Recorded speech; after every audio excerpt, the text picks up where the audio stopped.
Well, about 1 in 3 female veterans tell their VA healthcare provider that they've experienced sexual harassment or assault while in the military.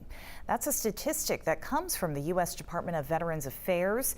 Nonprofit organizations that support women veteran survivors of sexual assault, like Sisters in Arms, are looking to the Maine Legislature now to pass a bill that they believe will help victims recover.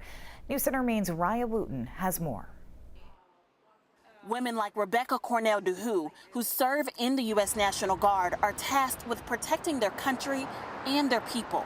I saw a pamphlet and I think it was a helicopter with people helping during a flood, and I thought that was just a really neat thing to do. I was always interested in service. But now, soldiers like Cornell DeHoo and her Sisters in Arms are asking who will safeguard them. I was with somebody who taught me how to weld, and I really trusted, and we were done welding. We hopped in the truck and he just reached over and grabbed my chest. Cornell DeHoo has served 21 years and counting in the Guard, and she is one of many women veterans who say they have experienced sexual trauma and assault on the job.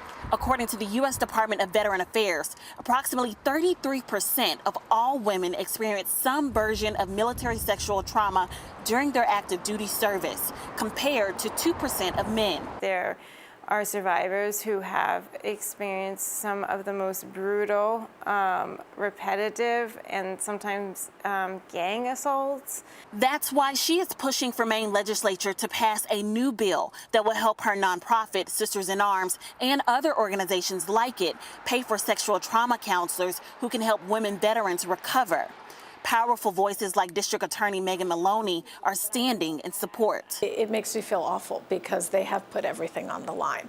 This isn't the first time Maloney and others have asked Maine Legislature for funding to secure sexual trauma counselors. Last year, LD 1783 was passed in support of survivors of sexual assault in the military. But the part of the bill that fell through was the requested funding for military sexual trauma liaisons.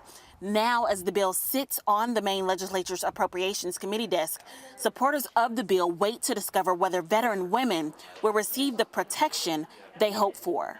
And if it is not funded this time around, if I'm reelected this year, I will be putting that bill back right in. In Augusta, Raya Wooten, News Center, Maine.